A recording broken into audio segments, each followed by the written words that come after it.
అనగనగా చిన్నాపురం అనే గ్రామం. ఆ గ్రామంలో కొమురయ్య అని ఓ పేద రైతు ఉండేవాడు. తను ప్రతిరోజు వంటకి కావలసిన కట్టెలన్నీ అడవికి వెళ్ళి కొట్టుకొచ్చేవాడు. పాపం వాళ్ళింట్లో గ్యాస్ స్టవ్ లేకపోవడంతో కట్టెల పొయ్యి మీదనే లక్ష్మి వంటలు చేసేది. ఓ గ్యాస్ స్టవ్ తెచ్చుకునేంత స్తోమతలో కూడా వాళ్ళు లేరు. కొమురయ్య కట్టెలు తీసుకొని ఇంటికి వస్తాడు. పాపం తన కోసం లక్ష్మి ఎదురు చూస్తుంది. ఏమే లక్ష్మి, ఏ కూరండావు? ఆకలి దంచేస్తోంది. ముందు త్వరగా అన్నం పెట్టు. మీకోసమే ఎదురు చూస్తున్నానండి. ఎందుకండి ఇంత సమయం పట్టింది? ఈ కట్టెలు కొట్టాలంటే నా తల ప్రాణం తోకకొస్తుంది. చాలా కష్టంగా ఉంది లక్ష్మి. నిజమేనండి, నాకు కూడా ఈ కట్టెల పొయ్యి పొగ వల్ల నాకు శ్వాస తీసుకోవడంలో చాలా ఇబ్బందిగా ఉందండి.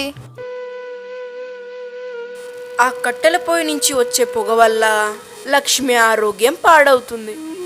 తను మునుపటిలా శ్వాస తీసుకోలేకపోతుంది. ఇది చూసి కొమరయ్య ఎంతో బాధపడతాడు. అయ్యో లక్ష్మి, ఈ కట్టెల పొయ్యి పొగ వల్ల నీ ఆరోగ్యం అంతా పాడైందే. గ్యాస్ స్టవ్ తెచ్చుకునేంత స్తోమత కూడా లేదు. ముందు నేను హాస్పిటల్కి తీసుకెళ్ళాలి. తను వెంటనే ఊరు పెద్ద మనిషి దగ్గరికి వెళ్ళి ఇలా అంటాడు. అయ్యా, నా భార్య ఆరోగ్యం బాలేదయ్యా. నాకు కొన్ని డబ్బులు కావాలి. తన్ని హాస్పిటల్కి తీసుకెళ్తా, నీకు మళ్ళీ ఇస్తానయ్యా. సరే కొమరయ్య, నీ ఆవిడకి ఆరోగ్యం బాగాలేదంటున్నావుగా, నేను నీకు కావాల్సినంత డబ్బులు ఇస్తాను. నువ్వు వెంటనే మీ ఆవిడని హాస్పిటల్కి తీసుకెళ్ళు. కొమరయ్య లక్ష్మిని పెద్ద ఆసుపత్రికి తీసుకెళ్తాడు. అక్కడ, అయ్యా డాక్టర్ బాబు, నా భార్యకి ఏమైందయ్యా? తన పరిస్థితి ఎలా ఉందండి? చెప్పండి. చూడండి కొమరయ్య గారు, మీ ఆవిడికి చాలా సీరియస్గా ఉంది.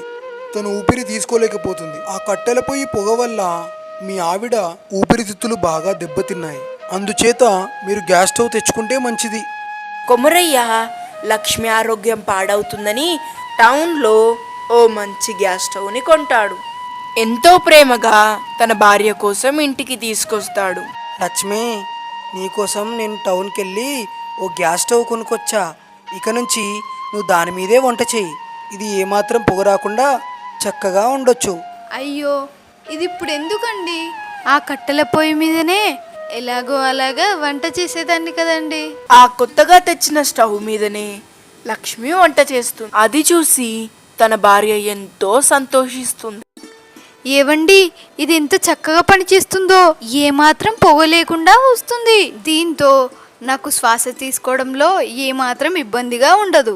చాలా బాగుందండి. అవును, ఇది చాలా బాగుంది. ఎంత సులువుగా అవుతుందో, ఏమాత్రం పొగ లేకుండా వస్తుంది. ఇలా నాకు కట్టెలు కొట్టే బాధ కూడా తప్పుతుంది. కానీ ఖర్చే ఎక్కువ. అలా కొన్ని నెలలు గడిచిన తర్వాత సిలిండర్లో గ్యాస్ అయిపోతుంది. అది చూసిన భార్య, అయ్యో ఏంటండి ఇది, తెచ్చిన కొన్ని రోజులకే అయిపోయింది. అయ్యో, ఇదేంటి ఇంత త్వరగా అయిపోయింది? మనం వాడకం కూడా తగ్గించామే. అయ్యో, మరి ఇప్పుడు ఎలా అండి? మళ్ళీ ఇప్పుడు కొత్త సిలిండర్ తీసుకురావాలండి. ఈసారి పంటంతా పురుగు పట్టిందే. రావాల్సిన డబ్బులు కూడా రాలేవు. ఈ గ్యాస్ స్టవ్ కొనడానికి కూడా నా దగ్గర ఏమాత్రం డబ్బులు లేవు. నాకేం చేయాలో తోచట్లేదే లక్ష్మి. కొమరయ్య ఊరి పెద్ద మనిషి దగ్గరికి మళ్ళీ వెళ్తాడు. అయ్యా, నాకు కొన్ని డబ్బులు కావాలయ్యా. ఇంట్లో సిలిండర్ అయిపోయింది. ఏంటి కొమరయ్య ఇది? నువ్వు పాత బాకే తీర్చలేదు, నువ్వు మళ్ళీ డబ్బులు కావాలంటున్నావా? అయ్యా, నా భార్య ఆరోగ్యం ఏమాత్రం బాలేదు. ఇంట్లో వంట వండడానికి నాకు ఖచ్చితంగా ఒక గ్యాస్ సిలిండర్ కావాలి. చూడు కొమరయ్య, నీకు ఇచ్చేంత డబ్బులు నా దగ్గర లేవు. నా దగ్గర చాలా పాతబడిన పుస్తకాలున్నాయి. అవి అమ్ముకుంటే నీకు కాస్త డబ్బులు వస్తాయి.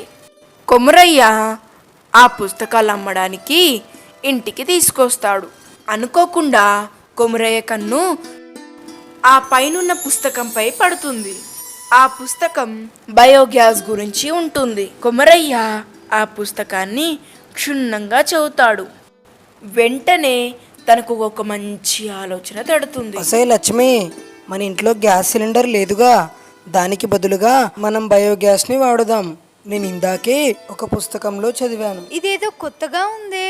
అసలు బయోగ్యాస్ అంటే ఏంటండి? అంటే ఏమీ లేదు. ఒక గ్యాస్ కంపెనీ సిలిండర్ని ఎలా తయారు చేస్తుందో అలాగే మనం ఆవు పేడను ఉపయోగించుకొని గ్యాస్ని తయారు చేయొచ్చు.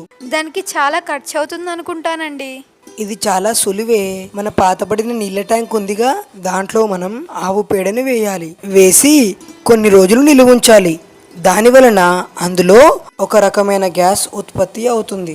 దాన్ని మనం ఒక పైపుతో జోడించి స్టవ్కి బిగించాలి, అంతే. అలా కొమురయ్య పాత నీళ్ళ ట్యాంక్కి ఓ పైపును జోడించి బయోగ్యాస్ ట్యాంకులా మారుస్తాడు. అలా తన దగ్గరున్న ఆవుల పేడను తీసుకొచ్చి ఆ బయోగ్యాస్ ట్యాంకుల్లో వేసేవాడు. అలా కొన్ని రోజుల తర్వాత ఏంటండి ఇది పని చేయడం లేదు? నాకు తెలిసి నేను ఈ ప్రక్రియలో ఏదో తప్పు చేసుంటాను, అందుకే ఇలా జరిగి ఉండి ఉంటుంది. నేను మళ్ళీ ఆ పుస్తకాన్ని చదివి ఏం తప్పు చేశానో తెలుసుకొని మొదలు పెడతాను. తను మళ్ళీ ఆ పుస్తకాన్ని క్షుణ్ణంగా చదువుతాడు. రంగయ్య, నాకు మీ పశువుల పేడ పెద్ద మొత్తంలో కావాలి. నువ్వు ఇవ్వగలవా రంగయ్య? ఏంటి, పశువుల పేడ పెద్ద మొత్తంలో కావాలా? దాంతో ఏం చేస్తావు? నేను దాంతో ఒక బయోగ్యాస్ సిలిండర్ని తయారు చేద్దాం అనుకుంటున్నాను. ఏంటి, బయోగ్యాస్ సిలిండరా? పిచ్చిగాని ఏమైనా పట్టిందా నీకు? ఆవు పేడతో సిలిండర్ని ఎలా తయారు చేస్తావయ్యా? విచిత్రం కాకపోతే. సరేలే, ఇస్తానులే. ఈ విషయం ఊరి వాళ్ళతో చెబుతాడు. ఇది నువ్వు విన్నావా? కొమరయ్య ఆవు పేడతో గ్యాస్ సిలిండర్ తయారు చేస్తున్నాడంట. పిచ్చిగాని పట్టింది ఏంటి వాడికి? నా దగ్గర నుంచి పెద్ద మొత్తంలో పేడ తీసుకుంటున్నాడు. మా దగ్గర నుంచి కూడా వాడు పేడ తీసుకుంటున్నాడు. పేడతో గ్యాస్ ఏం చేస్తాడు వాడు బొందా? అలా ఊరి వాళ్ళు ఎన్ని మాటలన్నా కొమరయ్య తన ప్రయత్నం తను చేసేవాడు. అలా కొన్ని రోజులకి తన ప్రయత్నం ఫలిస్తుంది.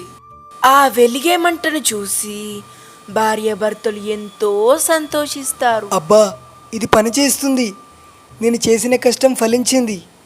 ఇక నుంచి మనం గ్యాస్ సిలిండర్ కొనాల్సిన పని లేదు. ఎంచక్కా దీన్ని వాడుకోవచ్చు. అవునండి, మీ ఇన్నాళ్ళ కష్టం ఇప్పుడు ఫలించిందండి. ఇప్పటి వరకు పిచ్చోడనుకున్న కొమరయ్యని ఊరి వాళ్ళంతా ఎంతో ప్రశంసించారు. ఆ కొమరయ్య పిచ్చోడేం కాదు, అది నిజంగానే పని చేస్తుందంట. దీన్ని బయోగ్యాస్ అంటారంట. మనం కూడా ఇలాగే చేసి సహజ పద్ధతిలో గ్యాస్ తయారు చేద్దాం. వాడు పట్టుదల చూసి నేను ఎప్పుడో అనుకున్నా వాడు దాన్ని ఖచ్చితంగా తయారు చేస్తాడని. పిల్లలు, ఈ కథలో మనం నేర్చుకోవలసిన నీతి ఏమిటి? మన ప్రయత్నాన్ని ఎప్పుడూ ఆపకూడదు. ఈ జనాలంతా ఏదైనా సాధించేంత వరకు మనన్నెప్పుడు పిచ్చోడిలాగానే చూస్తారు.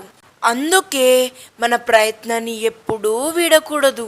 ప్రయత్నమే మన మొదటి విజయం.